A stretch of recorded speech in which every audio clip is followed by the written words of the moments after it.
السلام علیکم ورحمۃ اللہ وبرکاتہ۔ کیسے ہیں سب لوگ؟ انشاءاللہ میں ابھی سورہ حدید کی تلاوت، ترجمہ اور انشاءاللہ تفسیر بیان کروں گی۔ اعوذ باللہ من الشیطان الرجیم، بسم اللہ الرحمن الرحیم۔ سبح للہ ما فی السماوات وما فی الارض وہو العزیز الحکیم۔ لہ ملک السماوات والارض یحیی ویمیت وہو علی کل شیء قدیر۔ شروع اللہ کے نام سے جو سب پر مہربان ہے، بہت مہربان ہے۔ آسمانوں اور زمین میں جو چیز بھی ہے وہ اللہ کی تسبیح کرتی ہے، اور وہی ہے جو اقتدار کا بھی مالک ہے، حکمت کا بھی مالک ہے۔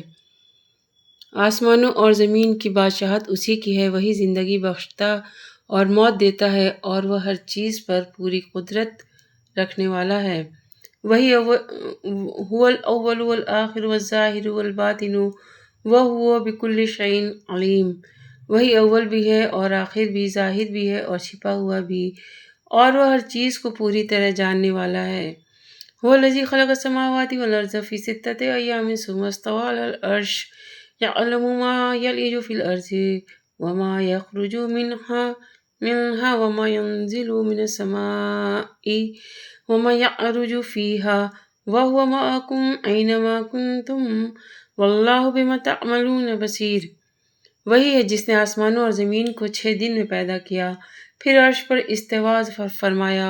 وہ ہر اس چیز کو جانتا ہے جو زمین میں داخل ہوتی ہے اور جو اس سے نکلتی ہے، اور ہر اس چیز کو جو آسمان سے اترتی ہے اور جو اس میں چڑھتی ہے۔ اور تم جہاں کہیں ہو وہ تمہارے ساتھ ہے، اور جو کام بھی کرتے ہو اللہ اس کو دیکھتا ہے۔ لہ ملک السماوات والارض وإلی اللہ ترجع الامور۔ آسمانوں اور زمین کی بادشاہت اسی کی ہے، اور تمام معاملات اللہ ہی کی طرف لوٹائے جاتے ہیں۔ یولج اللیل فی النہار ویولج النہار فی اللیل وہو علیم بذات الصدور۔ وہ رات کو دن میں داخل کر دیتا ہے اور دن کو رات میں داخل کر دیتا ہے، اور وہ سینوں میں چھپی ہوئی باتوں کو خوب جانتا ہے۔ آمنوا باللہ ورسولہ وانفقوا مما جعلکم مستخلفین فیہ فالذین آمنوا منکم وانفقوا لہم اجر کبیر۔ اللہ اور اس کے رسول پر ایمان رکھو، اور جس مال میں اللہ نے تمہیں قائم مقام بنایا ہے اس میں سے اللہ کے راستے میں خرچ کرو، چنانچہ تم میں سے جو لوگ ایمان لائے ہیں اور انہوں نے اللہ کے راستے میں خرچ کیا ہے ان کے لیے بڑا اجر ہے۔ ما لکم لا تؤمنون باللہ والرسول یدعون لتؤمنوا بربکم وقد اخذ میثاقکم ان کنتم مؤمنین۔ اور تمہارے لیے کون سی وجہ ہے جو کہ تم اللہ پر ایمان نہ رکھو، حالانکہ رسول تمہیں دعوت دے رہے ہیں کہ تم اپنے پروردگار پر ایمان رکھو، اور وہ تم سے عہد لے چکے ہیں اگر تم واقعی مومن ہو۔ هو الذی ینزل علی عبدہ آیات بینات لیخرجکم من الظلمات الی النور وان اللہ بکم لرؤوف رحیم۔ اللہ وہی ہے جو اپنے بندے پر کھلی کھلی آیتیں نازل فرماتا ہے تاکہ تمہیں اندھیریوں سے نکال کر روشنی میں لائے، اور یقین جانو اللہ تم پر بہت شفیق، بہت مہربان ہے۔ وما لکم الا تنفقوا فی سبیل اللہ وللہ میراث السماوات والارض۔ اور تمہارے لیے کون سی وجہ ہے کہ تم اللہ کے راستے میں خرچ نہ کرو، حالانکہ آسمانوں اور زمین کی ساری میراث اللہ ہی کے لیے ہے۔ لا یستوی منکم من انفق من قبل الفتح وقاتل اولئک اعظم درجۃ من الذین انفقوا من بعد وقاتلوا وکلا وعد اللہ الحسنی واللہ بما تعملون خبیر۔ تم میں سے جنہوں نے مکہ کی فتح سے پہلے خرچ کیا اور لڑائی لڑی اور بعد والوں کے برابر نہیں ہیں، وہ درجے میں ان لوگوں سے بڑھے ہوئے ہیں جنہوں نے فتح مکہ کے بعد خرچ کیا اور لڑائی لڑی۔ یوں اللہ نے بھلائی کا وعدہ ان سب سے کر رکھا ہے، اور تم جو کچھ کرتے ہو اللہ اس سے پوری طرح باخبر ہے۔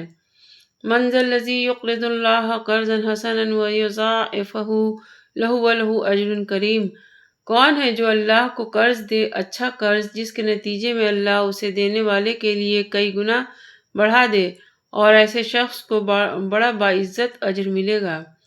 یوم تری المؤمنین والمؤمنات یسعی نورہم بین ایدیہم وبایمانہم بشراکم اليوم جنات تجری من تحتها الانہار خالدین فیہا ذالک هو الفوز العظیم، کون ہے جو اللہ کو قرض دے اچھا قرض جس کے نتیجے میں اللہ اسے دینے والے کے لیے کئی گناہ بڑھا دے، اور ایسے شخص کو بڑا باعزت اجر ملے گا۔ اس دن جب تم مومن مردوں اور مومن عورتوں کو دیکھو گے کہ ان کا نور ان کے سامنے اور ان کے دائیں جانب دوڑ رہا ہوگا، اور ان سے کہا جائے گا کہ آج تمہیں خوشخبری ہے ان باغات کی جن کے نیچے نہریں بہتی ہیں، جن میں تم ہمیشہ ہمیشہ رہو گے۔ یہی ہے جو بڑی زبردست کامیابی ہے۔ یوم یقول المنافقین والمنافقات للذین آمنوا انظرونا نقتبس من نورکم قیل ارجعوا وراءکم فالتمسوا نورا فضرب بینہم بسور لہ باب باطنہ فیہ الرحمۃ وظاہرہ من قبلہ العذاب۔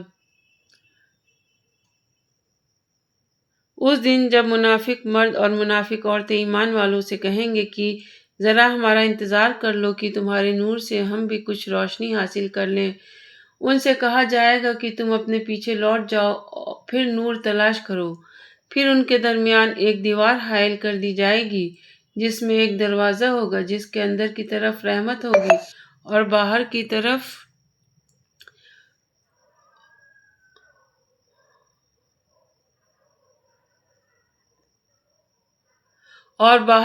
عذاب ہوگا۔ ینادونہم الم نکم معکم قالوا بلی ولکنکم فتنتم انفسکم وتربصتم وارتبتم وغرتکم الامانیء حتی جاء امر اللہ وغرکم باللہ الغرور۔ وہ مومنوں کو پکاریں گے کہ کیا ہم تمہارے ساتھ نہیں تھے؟ مومن کہیں گے کہ ہاں تھے تو صحیح، لیکن تم نے خود اپنے آپ کو فتنے میں ڈال لیا اور انتظار میں رہے، شک میں پڑے رہے، اور جھوٹی آرزوؤں نے تمہیں دھوکے میں ڈالے رکھا، یہاں تک کہ اللہ کا حکم آ گیا اور وہ بڑا دھوکے باز یعنی شیطان تمہیں اللہ کے بارے میں دھوکہ ہی دیتا رہا۔ فَالْيَوْمَ لَا يُؤْخَذُ مِنْكُمْ فِدْيَةٌ وَلَا مِنَ الَّذِينَ كَفَرُوا مَأْوَاكُمُ النَّارُ هِيَ مَوْلَاكُمْ وَبِئْسَ الْمَصِيرُ۔ تمہیں اللہ کے بارے میں دھوکہ ہی دیتا رہا، چنانچہ آج نہ تم سے کوئی فدیہ قبول کیا جائے گا اور نہ ان لوگوں سے جنہوں نے کھلے بندوں کفر اختیار کیا تھا۔ تمہارا ٹھکانہ دوزخ ہے، وہی تمہاری رکھوالی ہے، اور یہ بہت برا انجام ہے۔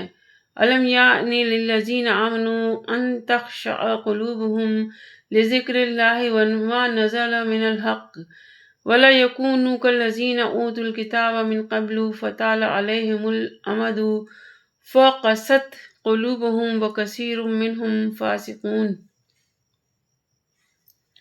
جو لوگ ایمان لے آئے ہیں، کیا ان کے لیے اب بھی وقت نہیں آیا کہ ان کے دل اللہ کے ذکر کے لیے اور جو حق اترا ہے اس کے لیے پسٹ جائیں، اور وہ ان لوگوں کی طرح نہ بنے جن کو پہلے کتاب دی گئی تھی، پھر ان پر ایک لمبی مدت گزر گئی اور ان کے دل سخت ہو گئے، اور آج ان میں سے بہت سے نافرمان ہیں۔ اعلموا ان اللہ یحیی الارض، خوب سمجھ لو کہ اللہ زمین کو اس کے مردہ ہو جانے کے بعد موتہا زندگی بخشتا ہے۔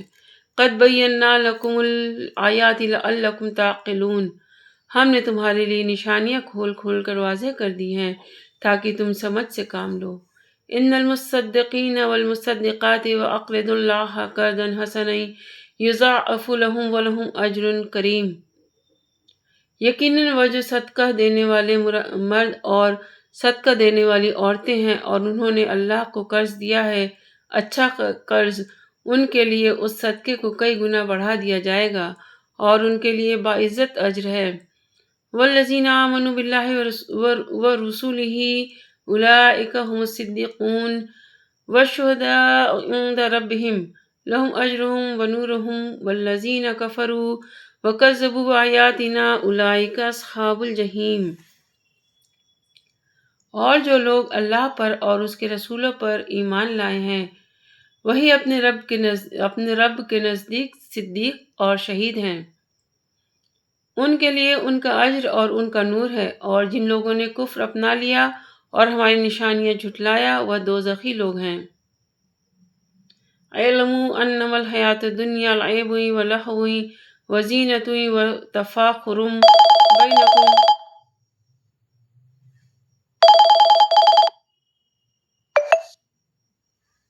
بینکم اعلموا انما الحیات الدنیا لعب ولہو وزینۃ وتفاخر بینکم وتکاثر فی الاموال والاولاد کمثل غیث اعجب الکفار نباتہ ثم یہیج فتراہ مصفرا ثم یکون حطاما وفی الآخرۃ عذاب شدید مغفرۃ من اللہ ورضوان وما الحیات الدنیا الا متاع الغرور۔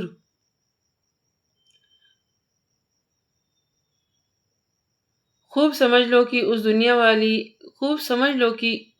اس دنیا والی زندگی کی حقیقت بس یہ ہے کہ وہ نام ہے کھیل کود کا، ظاہری سجاوٹ کا، تمہارے ایک دوسرے پر فخر جتانے کا، اور مال اور اولاد میں ایک دوسرے سے بڑھنے کی کوشش کرنے کا۔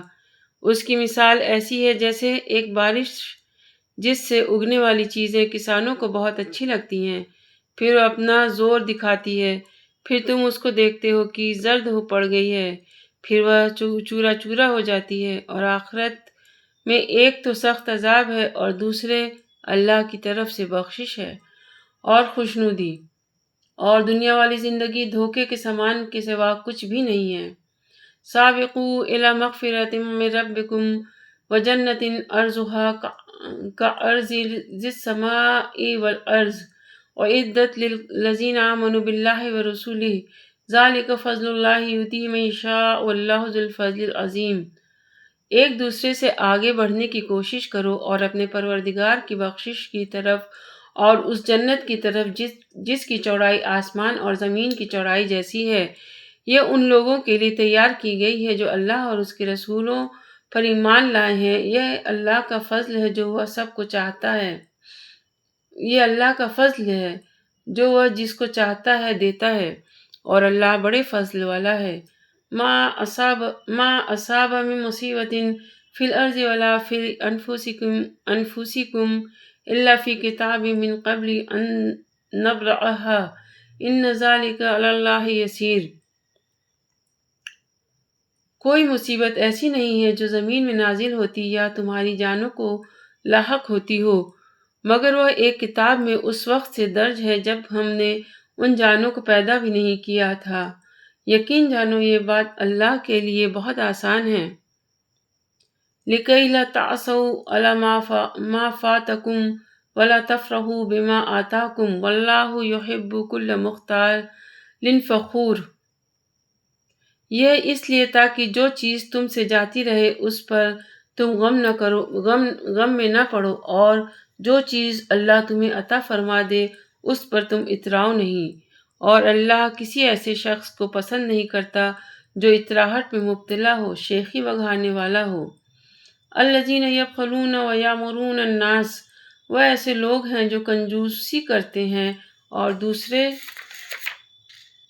بالبخل اور دوسرے لوگوں کو بھی کنجوس کی تلقین کرتے ہیں۔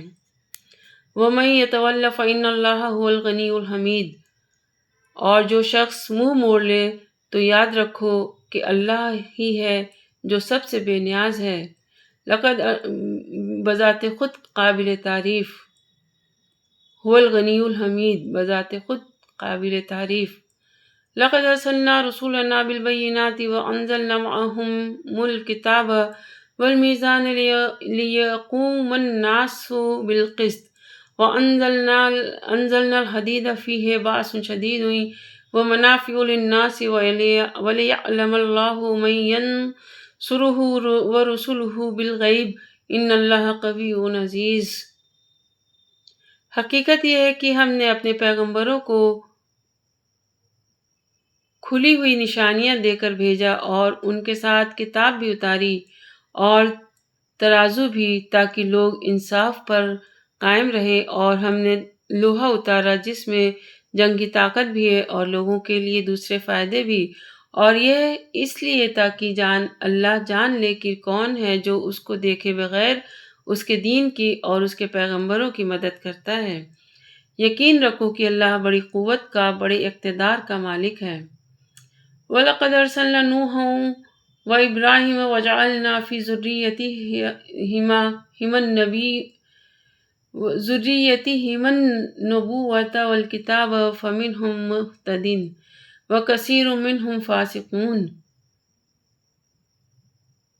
اور ہم نے نوح کو اور ابراہیم کو پیغمبر بنا کر بھیجا اور ان دونوں کی اولاد میں نبوت اور کتاب کا سلسلہ جاری کیا، پھر ان میں سے یہ کچھ تو ہدایت پر آ گئے اور ان میں سے بہت سے لوگ نافرمان رہے۔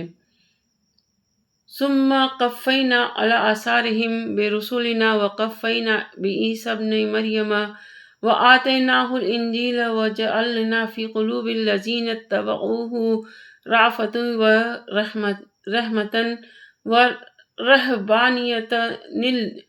ورہبانیۃ ابتدعوها وما كتبناها عليهم إلا ابتغاء رضوان الله فما رعوها حق رعایتها۔ پھر ہم نے ان کے پیچھے انہی کے نقش قدم پر اپنے اور پیغمبر اور ان کے پیچھے عیسیٰ بن مریم کو بھیجا اور انہیں انجیل عطا کی، اور جن لوگوں نے ان کی پیروی کی ان کے دلوں میں ہم نے شفقت اور رحم دلی پیدا کر دی، اور جہاں تک رہبانیت کا تعلق ہے وہ انہوں نے خود ایجاد کر لی تھی، ہم نے اس کو ان کے ذمہ واجب نہیں کیا تھا، لیکن انہوں نے اللہ کی خوشنودی حاصل کرنی چاہیے، پھر اس کی ویسی رعایت نہ کر سکے جیسے اس کا حق تھا۔ فَآتَيْنَا الَّذِينَ آمَنُوا مِنْهُمْ أَجْرَهُمْ وَكَثِيرٌ مِّنْهُمْ فَاسِقُونَ۔ غرض ان میں سے جو ایمان لائے تھے ان کو ہم نے ان کا اجر دیا اور ان میں سے بہت لوگ نافرمان ہی رہے۔ یا ایھا الذین آمنوا اتقوا اللہ وآمنوا برسولہ یؤتکم کفلین من رحمتہ ویجعل لکم نورا تمشون بہ ویغفر لکم واللہ غفور رحیم۔ اے ایمان والو، اللہ سے ڈرو اور اس کے پیغمبر پر ایمان لاؤ تاکہ وہ تمہیں اپنی رحمت کے 2 حصے عطا فرمائے اور تمہارے لیے وہ نور پیدا کرے جس کے ذریعے تم چل سکو اور تمہاری بخشش فرما دے، اور اللہ بہت بخشنے والا، بہت مہربان ہے۔ لِئَلَّا يَعْلَمَ أَهْلُ الْكِتَابِ أَلَّا يَقْدِرُونَ عَلَىٰ شَيْءٍ مِّن فَضْلِ اللَّهِ وَأَنَّ الْفَضْلَ بِيَدِهِ يُؤْتِيهِ مَن يَشَاءُ وَاللَّهُ ذُو الْفَضْلِ الْعَظِيمِ۔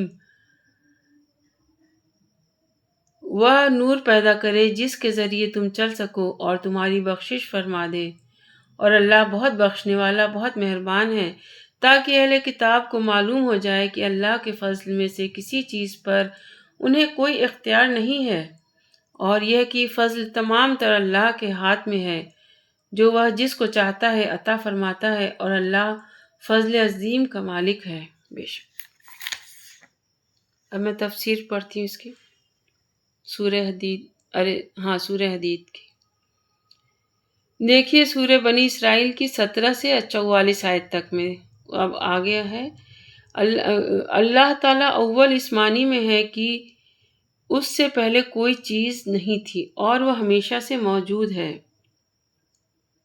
وہ آخر اس معنی میں ہے کہ جب اس کائنات کی ہر چیز فنا ہو جائے گی تو وہ اس وقت بھی موجود رہے گا۔ وہ ظاہر اس لحاظ سے ہے کہ اس کے وجود، اس کی قدرت اور اس کی حکمت نشانیاں اس کائنات میں ہر جگہ پھیلی ہوئی ہیں، جو اس بات کی گواہی دے رہی ہیں کہ وہ موجود ہے، اور چھپا ہوا اس معنی میں ہے کہ یہاں دنیا میں وہ آنکھوں سے نظر نہیں آتا۔ تشریح کے لیے یہ دیکھیے کون سی سورہ اعراف کی آیت نمبر 7 سے 54 تک، اور سورہ یونس کی آیت نمبر 3 سے 10، اور سورہ رعد کی 2 سے 13۔ یہی حقیقت قرآن کریم نے سورہ طٰہٰ یعنی سورہ طٰہٰ کی آیت 5 سے 20، سورہ فرقان کی آیت 25 سے 49، سورہ تنزل سجدہ اور سجدہ سورہ حامیم اور میں بیان فرمائی ہے، وہاں پہ اور تفصیل ملے گی۔ مال و دولت میں انسان کو قائم مقام بنانے سے 2 عظیم حقیقتوں کی طرف اشارہ فرمایا گیا ہے۔ ایک یہ کہ مال و دولت خواہ کسی قسم کا ہو، اصل میں وہ اللہ تعالیٰ کی ملکیت ہے، کیونکہ اسی نے اس کو پیدا فرمایا ہے۔ البتہ اس نے انسان کو اس کی ضروریات پوری کرنے کے لیے عطا فرمایا ہے، اس لیے انسان اس کی ملکیت میں اللہ تعالیٰ کا قائم مقام ہے، اور جب وہ قائم مقام ہے تو اس پر لازم ہے کہ وہ اسے اللہ تعالیٰ ہی کی مرضی اور اس کے حکم کے مطابق خرچ کرے۔ اور دوسری حقیقت یہ ہے کہ ہر انسان جو دولت کماتا ہے وہ اس سے پہلے کسی اور کے قبضے میں تھی، اور اب خریداری، تحفے یا میراث وغیرہ کے ذریعے سے اس کے پاس آ گئی ہے۔ اس لحاظ سے وہ اپنے سے پچھلے مالک کا قائم مقام یا جانشین ہے۔ اس سے یہ اشارہ فرمایا جا رہا ہے کہ جس طرح یہ دولت تم سے پہلے مالک کے پاس ہمیشہ نہیں رہی بلکہ تمہارے پاس منتقل ہو گئی، اسی طرح یہ تمہارے پاس بھی ہمیشہ نہیں رہے گی بلکہ کسی اور کے پاس چلی جائے گی، اور جب اسے ہمیشہ تمہارے پاس نہیں رہنا، کسی نہ کسی کے پاس جانا ہے، تو تمہاری خوش نصیبی یہ ہے کہ اس کو ان لوگوں کی طرف منتقل کرو جنہیں دینے کا اللہ تعالیٰ نے حکم دیا ہے۔ بعض مفسرین نے فرمایا ہے کہ یہ خطاب کافروں کو ہے، اور بعض حضرات فرماتے ہیں کہ یہ خطاب ان مسلمانوں کو ہے جن کے ایمان میں کسی قدر کمزوری محسوس کی گئی تھی، جس کی بنا پر وہ اللہ تعالیٰ کے راستے میں خرچ کرنے سے ہچکچا رہے تھے۔ سیاق و سباق کے لحاظ سے یہ شاید دوسری تفسیر زیادہ رائج ہے۔ فتح مکہ سن 8 ذی الحجہ سے پہلے مسلمانوں کی تعداد اور ان کے وسائل کم تھے اور دشمنیاں زیادہ، اس لیے اس زمانے میں جن حضرات نے جہاد کیا اور اپنا مال اللہ کے راستے میں خرچ کیا ان کی قربانیاں زیادہ تھیں، اس لیے اللہ تعالیٰ نے ثواب بھی ان کو زیادہ بڑا درجہ رکھا۔ اس لیے اللہ تعالیٰ نے ثواب میں بھی ان کا زیادہ بڑا درجہ رکھا ہے، اور فتح مکہ کے بعد مسلمانوں کی تعداد اور وسائل میں بھی اضافہ ہو گیا تھا اور دشمنیاں بھی کم ہو گئی تھیں، اس لیے جن حضرات نے فتح مکہ کے بعد جہاد اور صدقات و خیرات میں حصہ لیا ان کو اتنی قربانی دینی نہیں پڑی، اس لیے ان کا درجہ وہاں تک نہیں پہنچا، لیکن اگلے ہی فقرے میں اللہ تعالیٰ نے وضاحت فرما دی ہے کہ بھلائی یعنی جنت کی نعمتیں دونوں ہی کو ملیں گی۔ اللہ تعالیٰ کو نہ مال کی حاجت ہے نہ کسی سے قرض لینے کی، وہ ہر حاجت سے بے نیاز ہے، لیکن انسان جو کچھ صدقہ خیرات کرتا ہے یا جہاد اور دینی کاموں میں خرچ کرتا ہے، اللہ تعالیٰ نے اپنی رحمت سے اسے قرض کے لفظ سے اس لیے تعبیر فرمایا ہے کہ اللہ تعالیٰ اس کا صلہ ایسے شخص کو دنیا اور آخرت میں اس اہتمام سے عطا فرماتا ہے جیسے کوئی قرض دار اپنا قرض واپس کرتا ہے۔ اللہ اکبر۔ اور اچھے قرض سے مراد یہ ہے کہ وہ پورے خلوص کے ساتھ صرف اللہ تعالیٰ کی خوشنودی حاصل کرنے کے لیے دیا گیا ہو، دکھاوا مقصود نہ ہو۔ اس سے مراد غالباً وہ وقت ہے جب تمام لوگ پل صراط سے گزر رہے ہوں گے، وہاں ہر انسان کا ایمان اس کے سامنے نور بن کر اسے راستہ دکھائے گا۔ منافق لوگ چونکہ دنیا میں اپنے آپ کو مسلمان ظاہر کرتے تھے، اس لیے شروع میں وہ آخرت میں بھی مسلمانوں کے ساتھ لگ جائیں گے، لیکن جب حقیقی مسلمان تیزی سے آگے نکل جائیں گے تو ان کے ساتھ وہ نور بھی آگے بڑھ جائے گا اور منافق لوگ اندھیرے میں پیچھے رہ جائیں گے۔ اس وقت وہ اپنے ظاہری طور پر مسلمان ہونے کا حوالہ دے کر آگے جانے والے مسلمانوں کو آوازیں دیں گے کہ ذرا ہمارا انتظار کر لو تاکہ تمہارے نور سے ہم بھی فائدہ اٹھا سکیں۔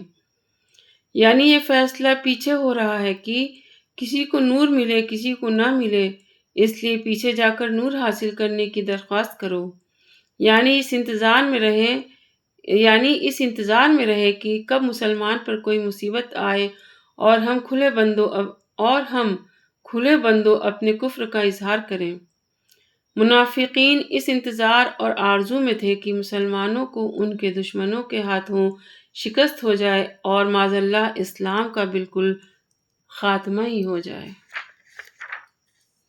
یعنی جن مسلمانوں سے اب تک کچھ غلطیاں ہوئی ہیں اور وہ اپنے ایمان کے تمام تقاضے پورے نہیں کر سکے، انہیں مایوس نہیں ہونا چاہیے۔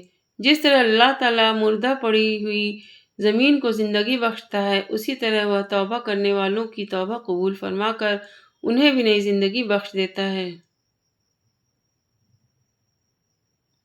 صدیق کے معنی ہے وہ شخص جو اپنے قول و فعل کا سچا ہو، اور یہ انبیاء کرام کے بعد پرہیزگاری کا سب سے اونچا درجہ ہے، جیسا کہ سورہ نساء میں گزرا ہے۔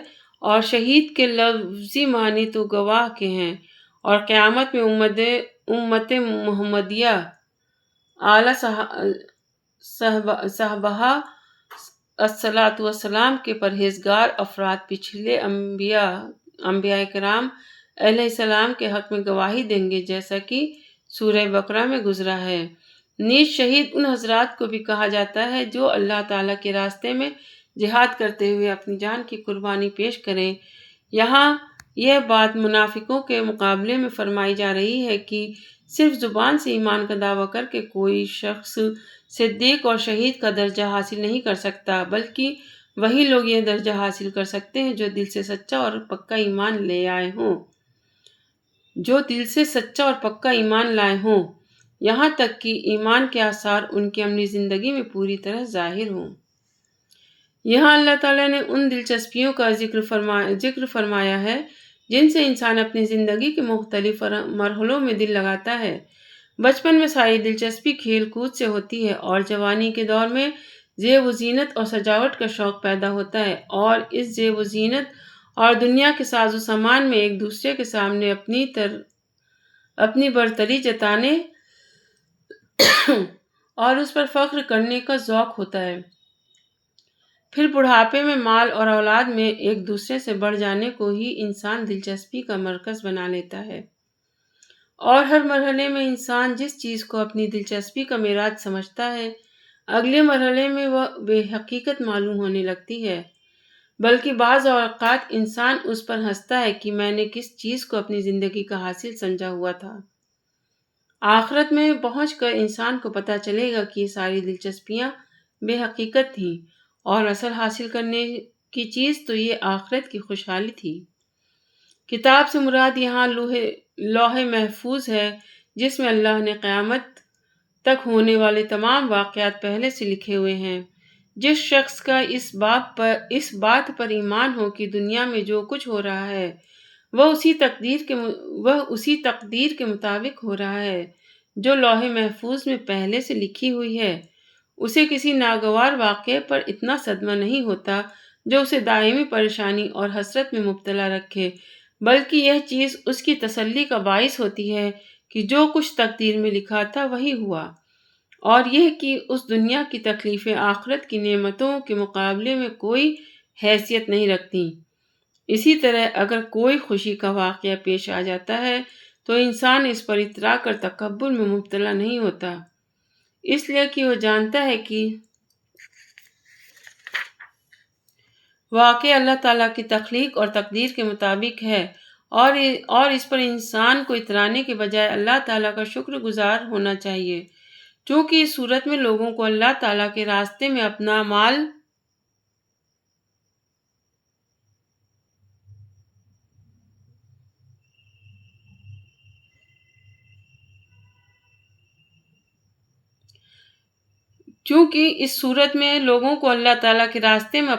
خرچنے کی ترغیب دی گئی ہے۔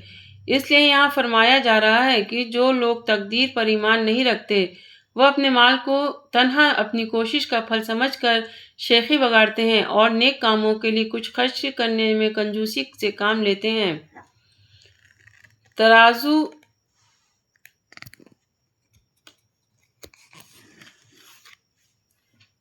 اصل میں اس آلے کو کہتے ہیں جس سے کوئی چیز تولی جائے۔ اس کو اتارنے کے مفہوم میں یہ بات بھی داخل ہے کہ اللہ تعالیٰ نے ترازو پیدا کی ہے، اور یہ بھی کہ اللہ تعالیٰ نے اس کے مطابق انصاف سے کام لینے کا حکم دیا ہے۔ اور در حقیقت انبیاء کرام اور اللہ تعالیٰ کی کتاب کے ساتھ ترازو کا ذکر کرنے سے اشارہ یہ ہے کہ انسان کو چاہیے کہ اپنی زندگی کے ہر مرحلے پر توازن اور اعتدال سے کام لے، اور یہی توازن اور اعتدال انبیاء کرام اور آسمانی کتابوں کی تعلیمات میں پایا جاتا ہے۔ لوہا ان دھاتوں میں سے ہے جس کی ہر صنعت میں ضرورت پڑتی ہے، اس لیے اس کی تخلیق بذات خود اللہ تعالیٰ کی عظیم نعمت ہے، لیکن انبیاء کرام، آسمانی کتابوں اور ترازو کے بعد اس کو ذکر فرما کر اشارہ یہ دیا گیا ہے کہ انسانوں کی اصلاح کا اصل ذریعہ انبیاء کرام اور ان کی لائی ہوئی کتابوں کی تعلیمات ہیں۔ ان پر ٹھیک ٹھیک عمل ہو جائے تو دنیا میں انصاف قائم ہو سکتا ہے، لیکن شر کی بہت سی طاقتیں ایسی ہیں جو ان تعلیمات سے سدھرنے کے بجائے بگڑی ہوئی رہتی ہیں اور انصاف قائم کرنے کے بجائے فساد پھیلاتی ہیں۔ ان کی سرکوبی کے لیے اللہ تعالیٰ نے لوہا اتارا ہے جس سے جنگی طاقت کا سامان تیار ہوتا ہے، اور آخر میں جہاد کے لیے اسے استعمال کرنا پڑتا ہے۔ یعنی اللہ تعالیٰ کی طاقت اور اس کا اقتدار اتنا بڑا ہے کہ اسے شر کی طاقتوں کو کچلنے کے لیے کسی انسان کی مدد کی ضرورت نہیں ہے، لیکن اس نے انسانوں کو جہاد کا مکلف اس لیے فرمایا ہے تاکہ ان کی آزمائش ہو اور یہ بات نکھر کر سامنے آ جائے کہ کون ہے جو اللہ تعالیٰ کے دین کی نصرت میں جان کی بازی لگاتا ہے اور کون ہے جو سرکشی اختیار کرتا ہے۔ یوں تو شفقت اور رحم دلی سارے ہی انبیاء کرام کی تعلیمات میں شامل رہی ہیں، لیکن حضرت عیسیٰ علیہ السلام کی تعلیمات میں اس پر بہت زیادہ زور دیا گیا تھا، اور بظاہر ان کی شریعت میں جہاد اور قتال کے احکام بھی نہیں تھے، اس لیے ان کے متبعین میں شفقت و رحمت ہی کا پہلو بہت نمایاں تھا۔ رہبانیت کا مطلب ہے دنیا کی لذتوں سے الگ رہنا۔ حضرت عیسیٰ علیہ السلام کے آسمان پر اٹھائے جانے کے کافی عرصے بعد عیسائیوں نے ایک خانقاہی نظام ایسا بنایا تھا کہ جو لوگ اس میں داخل ہو جاتے وہ دنیا سے الگ تھلگ رہتے تھے، نہ شادی کرتے تھے، نہ دنیا کی کسی لذت میں حصہ لیتے تھے۔ ان کے اس خانقاہی نظام کو رہبانیت کہا جاتا ہے۔ اس کی ابتدا اس طرح ہوئی تھی کہ حضرت عیسیٰ علیہ السلام کے سچے پیروکاروں پر مختلف بادشاہوں نے بڑے ظلم ڈھائے تو انہوں نے اپنے دین کو بچانے کے لیے شہروں سے دور رہنا شروع کر دیا، جہاں دنیا کی عام سہولیات میسر نہیں تھیں، اور رفتہ رفتہ اسی مشکل طرز زندگی کو بذات خود عبادت سمجھ لیا، اور بعد کے لوگوں نے وسائل دستیاب ہونے کے باوجود ان کو چھوڑ دیا۔ اللہ تعالیٰ فرماتے ہیں کہ اس مشکل طرز زندگی کا ہم نے انہیں حکم نہیں دیا تھا۔ مطلب یہ ہے کہ شروع میں انہوں نے رہبانیت کا طریقہ اللہ کی خوشنودی حاصل کرنے کے لیے ہی اپنا لیا تھا، لیکن بعد میں وہ اس کی پوری رعایت نہیں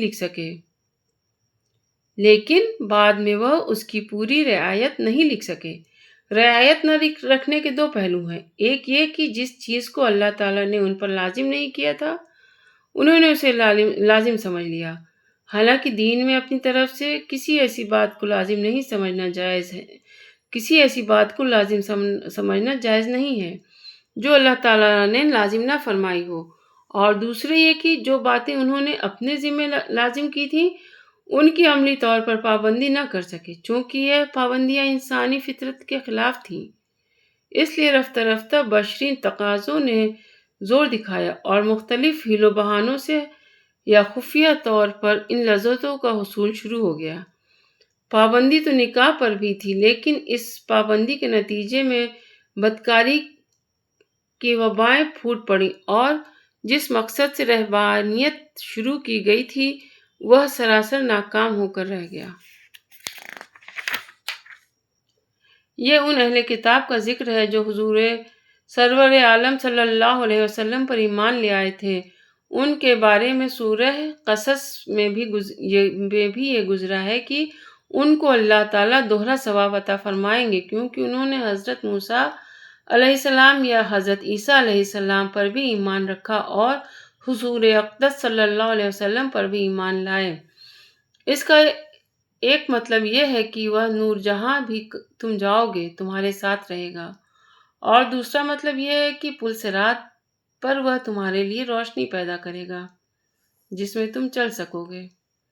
اس فقرے میں اہل کتاب کا تذکرہ فرماتے ہوئے دو اہم حقیقتوں کی طرف اشارہ کیا گیا ہے۔ ایک یہ کہ جو یہودی یا عیسائی حضرت صلی اللہ علیہ وسلم پر ایمان نہیں لائے تھے، ان میں ایک بڑی تعداد ایسے لوگوں کی تھی جو صرف حسد کے مارے ایمان سے محروم رہے کہ نبی آخر الزماں صلی اللہ علیہ وسلم بنو اسرائیل کے بجائے بنو اسماعیل میں کیوں بھیج دیے گئے۔ اس سے کہا جا رہا ہے کہ نبوت اللہ کا فضل ہے، وہ جسے چاہتا ہے عطا فرماتا ہے، یہ تمہارے اختیار کا معاملہ نہیں ہے کہ جس کو تم چاہو اسی کو دیا جائے۔ دوسری حقیقت یہ ہے کہ عیسائیوں میں ایک زمانے میں یہ طریقہ عام ہو گیا تھا کہ عیسائی پادری پیسے لے کر لوگوں کے لیے مغفرت نامے جاری کر دیتے تھے۔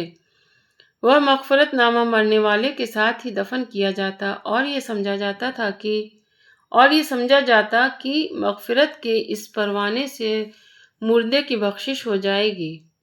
آیت کریمہ نے بتایا کہ اللہ تعالیٰ کا فضل کسی بندے کے اختیار میں نہیں ہوتا، یہ تمام تر اللہ کے اختیار میں ہے کہ وہ کس کو اپنی مغفرت اور رحمت سے نوازے۔ واللہ سبحانہ تعالیٰ عالم۔ الحمدللہ سورہ حدید کا ترجمہ اور تفسیر مکمل ہوئی۔ اللہ تعالیٰ ہم لوگوں کو کہنے سننے سے زیادہ عمل کی توفیق دے۔ یا رب رحیم، یا رب رحیم، یا غفور الرحیم، یا رحمان، ہم لوگوں کی تمام ان جائز دعاؤں کو قبول فرما لے اللہ، جس کی ہمیں ضرورت ہے، جس کے ہم حاجت مند ہیں، ضرورت مند ہیں۔ دنیا اور آخرت دونوں جہاں کی بھلائی دے اللہ۔ ربنا آتنا فی الدنیا حسنہ وفی الآخرۃ حسنہ وقنا عذاب النار۔ یا اللہ، آمین ثم آمین۔ اسی کے ساتھ میں اپنے درس کا اختتام کرتی ہوں۔ والسلام علیکم ورحمۃ اللہ وبرکاتہ۔ والعصر ان الانسان لفی خسر الا الذین آمنوا وعملوا الصالحات وتواصوا بالحق وتواصوا بالصبر۔ اللہ حافظ۔